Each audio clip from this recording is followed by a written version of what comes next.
안녕하세요. 마음의 양식을 나누는 시간입니다. 오늘 이 이야기가 여러분의 마음에 하나님의 은혜와 평강을 가져다 주기를 기도합니다. 잠시 시간을 내어 이 채널을 구독하고 좋아요를 눌러주신다면 더 많은 분들에게 위로의 메시지를 전하는 데 큰 힘이 될 것입니다. 여러분의 작은 선행에 하나님의 축복이 가득하기를 바랍니다. 혹시 여러분의 마음속에 결코 지울 수 없는 깊은 상처를 준 사람, 떠올리기만 해도 가슴이 답답해지고 숨이 막히는 이름이 있으신가요? 오늘 우리는 예수님처럼 사랑하기라는 주제, 그 중에서도 가장 어렵고도 중요한 용서에 대한 이야기를 나누고자 합니다. 이야기를 시작하기 전에 잠시 우리 가족에 대해 이야기해 볼까요? 여러분 중 혹시 형제자매가 있으신 분 계신가요? 아마 많으실 겁니다. 그럼 첫째이신 분 손 한번 들어보시겠어요? 한국에서는 첫째에게 거는 기대가 남다르죠. 보통 첫째는 부모님의 계획 아래 태어나는 경우가 많습니다. 사랑의 결실로 큰 축복 속에서 세상에 나오죠. 둘째는 어떻습니까? 둘째는 보통 첫째의 좋은 친구이자 놀이 상대가 되어주기 위해 태어나는 경우가 많다고들 하죠.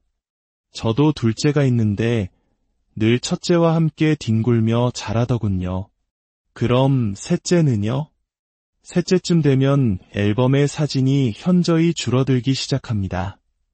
저희 집은 아이가 6인데 다섯째와 여섯째는 독사진이 거의 없습니다. 어쩔 때는 여섯째가 어디 있는지 까먹을 때도 있다니까요. 참 신기한 일이죠. 저는 집안의 첫째, 즉 마지입니다. 제게는 3살 어린 여동생이 한 명 있는데 이름은 리사입니다. 신기하게도 저와 생일이 똑같습니다. 물론 연도는 다르지만요. 마지로 자라보신 분들은 아마 공감하실 겁니다. 동생을 짓궂게 놀리고 때로는 괴롭히는 것이 오빠의 특권처럼 여겨지던 시절이 있었죠. 저 역시 동생에게 꽤나 짓궂은 오빠였습니다. 동생의 팔을 무릎으로 누르고 장난을 치기도 하고 절대 가입시켜주지 않을 비밀 클럽을 만들어 동생을 애태우기도 했습니다. 마술 상자에 동생을 넣고 사라지게 만드는 마술을 보여준다며 몇 시간 동안 방에 혼자 내버려 두기도 했죠. 하지만 그건 어디까지나 저만의 룰이었습니다. 나만이 내 동생을 괴롭힐 수 있다. 다른 누구도 내 동생을 함부로 대해서는 안 된다. 이것이 저의 확고한 신념이었습니다. 저는 제 동생을 정말 사랑했으니까요. 그랬기에 제 사랑하는 여동생에게 끔찍한 일이 일어났다는 사실을 알게 되었을 때 저와 우리 가족이 느꼈던 충격과 슬픔은 이루 말할 수 없었습니다. 동생의 허락을 받고 이야기를 전합니다. 제 동생이 초등학교 6학년이었을 때 맥스라는 선생님이 있었습니다. 물론 가명입니다. 수년이 흐른 뒤에야 우리는 끔찍한 진실을 알게 되었습니다. 맥스는 수년간 자신의 반 여학생들을 상대로 상상조차 할 수 없는 짓을 저질러 왔습니다.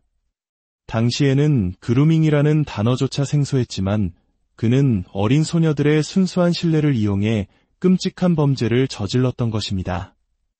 심지어 그는 우리 가족과도 가깝게 지내던 사람이었습니다. 이 세상의 모든 학대는 끔찍하지만 제 동생이 겪은 일은 그 중에서도 가장 참혹한 것이었습니다. 제가 대학교 1학년 때 이 사실을 알게 되었습니다.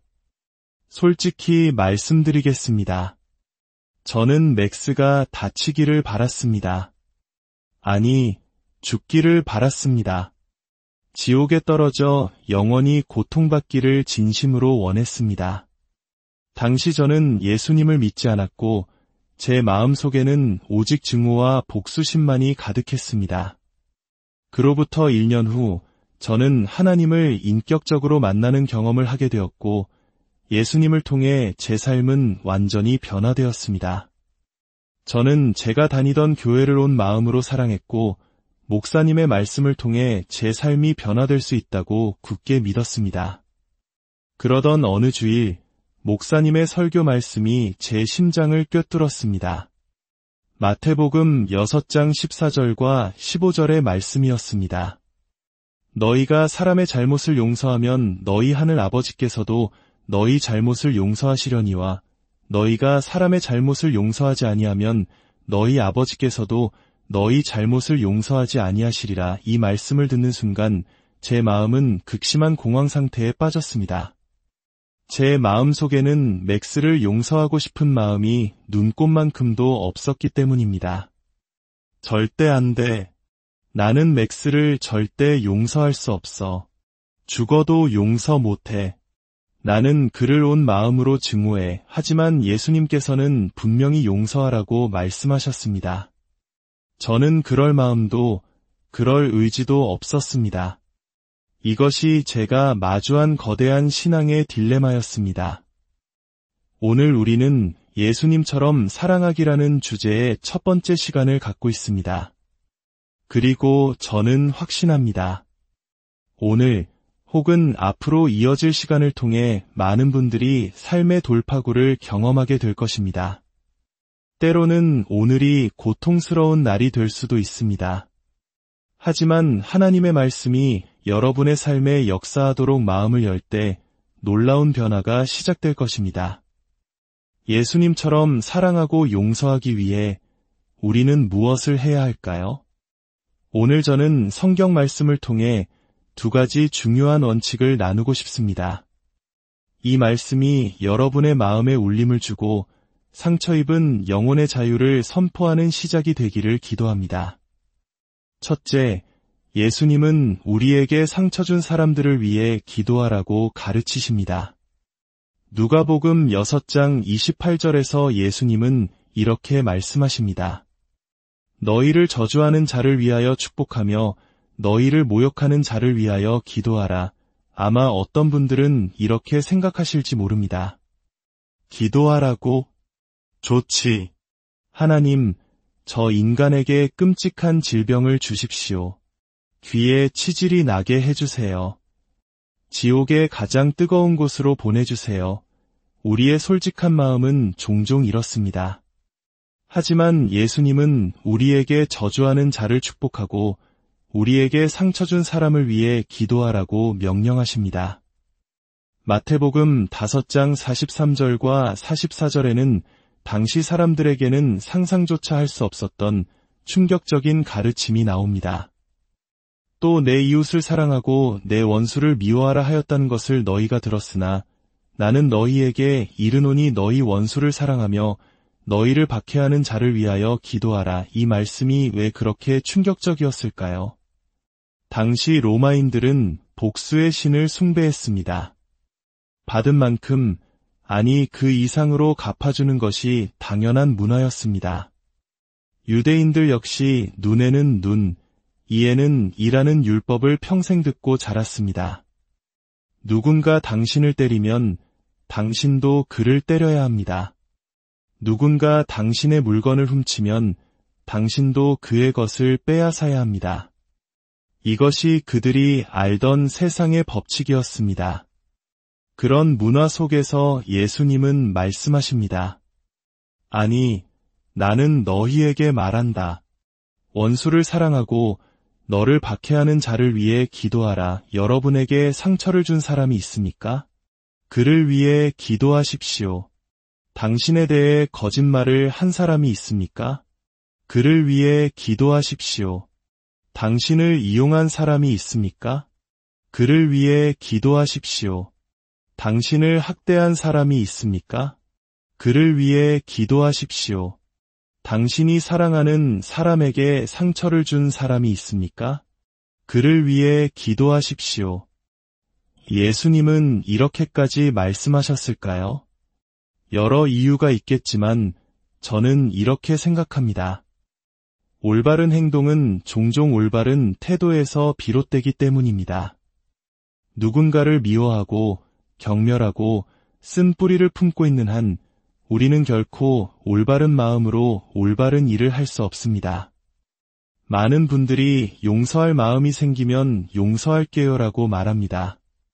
하지만 만약 우리가 감정이 생길 때까지 기다린다면 어쩌면 예수님이 다시 오실 때까지도 용서하지 못할지 모릅니다. 감정이 없어도 올바른 일을 먼저 시작해야 합니다. 그것이 바로 기도입니다. 저 역시 맥스를 위해 기도하기 시작했습니다. 처음에는 너무 힘들어서 입이 떨어지지 않았습니다. 하나님, 그 사람 인생에 무슨 일이든 좀 일어나게 해주세요. 이것이 제 기도의 전부였습니다. 그 무슨 일이라는 말 속에는 저의 수많은 분노가 담겨 있었죠. 하지만 매일 아주 짧게라도 기도했습니다. 하나님, 그에게 무슨 일이든 일어나게 해주세요. 시간이 지나면서 기도는 조금씩 바뀌었습니다. 하나님, 그의 인생에 의미 있는 일을 행하여 주십시오. 그리고 더 시간이 흐른 어느 날 제 입에서 놀라운 기도가 터져 나왔습니다. 하나님, 그를 축복해 주십시오.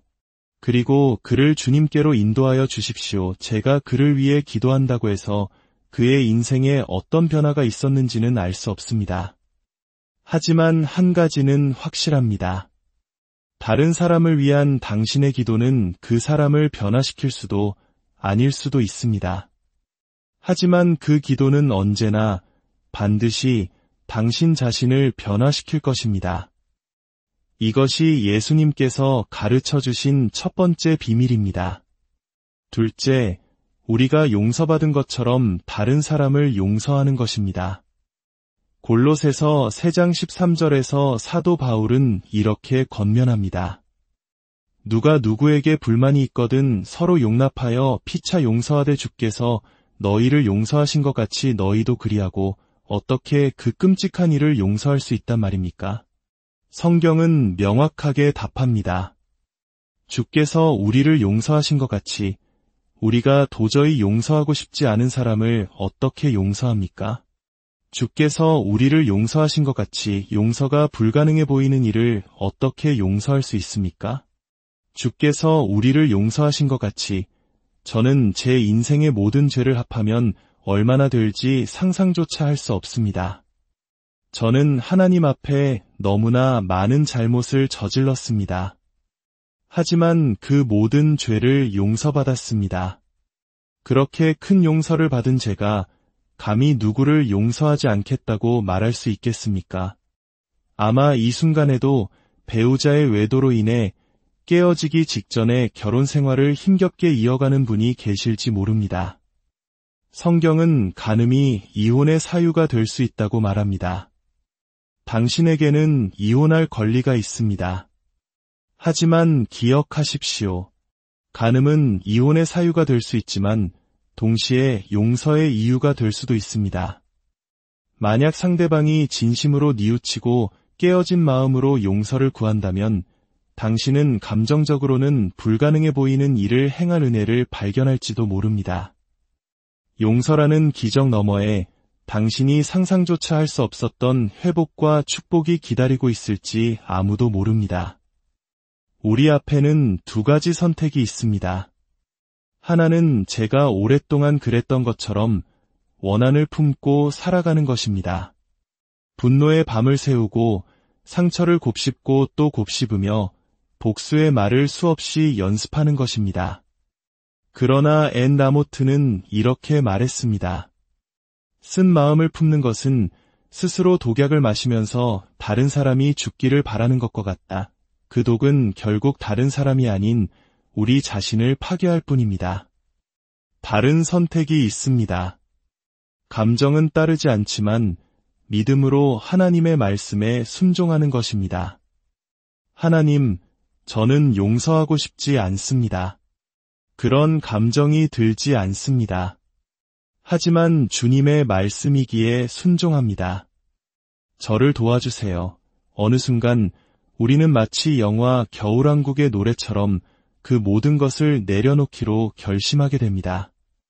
레트 이트 고 그 상처를, 그 아픔을 그 사람을 놓아주는 것입니다. 저와 우리 가족은 어느 크리스마스에 함께 모여 기도하며 맥스를 용서하기로 결정했습니다. 저는 가족을 대표해서 그에게 편지를 썼습니다. 맥스, 당신이 한 일은 우리 가족에게 끔찍한 상처를 남겼습니다. 하지만 우리가 예수님께 용서받은 것처럼 우리도 당신을 용서하기로 결정했습니다. 그리고 편지 마지막에는 예수 그리스도를 통해 구원받을 수 있는 길과 영접하는 기도를 적어 보냈습니다. 편지를 보낸 후 몇 달 뒤 놀라운 일이 일어났습니다. 저는 우연히 임종을 앞둔 맥스를 돌보았던 호스피스 간호사를 만나게 되었습니다. 그는 이미 병으로 눈이 멀어 편지를 읽을 수 없었고 그녀가 대신 편지를 읽어주었다고 합니다. 그녀는 말했습니다. 편지를 읽어주자 그는 정말 오랫동안 흐느껴 울었어요. 그리고는 제게 부탁하더군요. 마지막에 있는 그 기도를 다시 한번 읽어달라고. 자기도 꼭 그 기도를 따라 해야겠다고요. 간호사는 그에게 기도문을 다시 읽어주었고 그는 눈물로 그 기도를 따라 했습니다. 상상할 수 없는 죄를 저질렀던 그 사람. 만약 그가 마지막 순간에 진심으로 예수님을 불렀다면 그는 지금 천국에 있을 것입니다. 그가 선해서가 아닙니다. 예수님이 선하시기 때문입니다. 그리고 저 역시 언젠가 천국에 갈 것입니다. 제가 선해서가 아닙니다. 오직 예수님이 선하시기 때문입니다.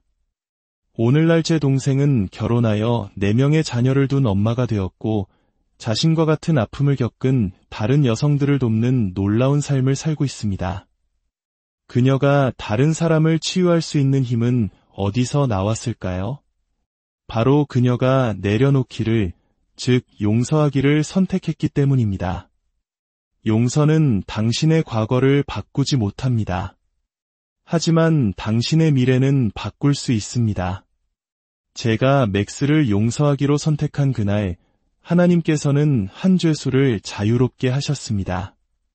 그리고 그 죄수는 바로 저 자신이었습니다. 우리가 어떻게 예수님처럼 사랑할 수 있을까요? 원수를 사랑하고 당신을 박해하는 자를 위해 기도하십시오. 당신에게 잘못한 사람을 용서하십시오. 당신이 용서받은 것처럼 다른 사람을 용서하십시오. 그것이 바로 예수님처럼 사랑하는 한 가지 방법입니다. 함께 기도하겠습니다. 하나님 아버지, 오늘 이 메시지가 많은 이들에게 얼마나 무겁고 아픈 이야기인지 압니다. 지금 이 순간에도 과거의 상처로 고통받고 있는 당신의 자녀들을 불쌍히 여겨 주옵소서. 그들의 아픔을 친히 만져주시고 오직 주님만이 하실 수 있는 치유와 회복의 기적을 베풀어 주옵소서. 우리가 하고 싶지 않고 할 수 없다고 느끼는 일을 행할 수 있는 힘을 주십시오. 우리가 용서받은 것처럼 용서하게 하옵소서. 혹시 이 시간 다른 사람의 죄가 아닌 나 자신의 죄의 무게에 짓눌려 있는 분이 계십니까? 나 같은 죄인도 하나님이 사랑하실까? 용서받을 수 있을까? 라고 생각하는 분이 계십니까? 예수님께서 십자가에 달리셨을 때 그분은 바로 당신을 위해 그곳에 계셨습니다. 죄 없으신 그분이 우리의 죄가 되셨고 우리 대신 죽으셨습니다. 그리고 부활하셨습니다. 누구든지 그 이름을 부르는 자는 구원을 얻을 것입니다.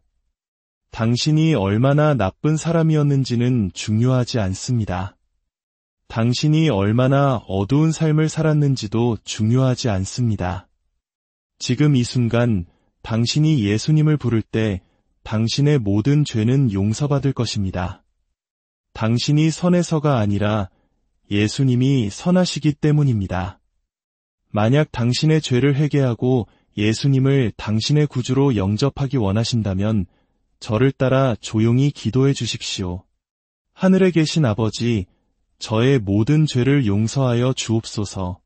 저를 새롭게 하여 주옵소서. 예수님께서 저를 위해 죽으시고 저를 위해 사셨음을 믿습니다. 성령으로 저를 채워주셔서 남은 평생 주님을 알고 섬기며 따르게 하옵소서. 제 삶은 이제 제 것이 아닙니다. 오늘 제 삶을 주님께 드립니다. 예수님의 이름으로 기도합니다. 아멘. 여러분의 삶에 하나님의 용서와 사랑이 강물처럼 흐르기를, 그리하여 상처가 치유되고 참된 자유를 얻는 놀라운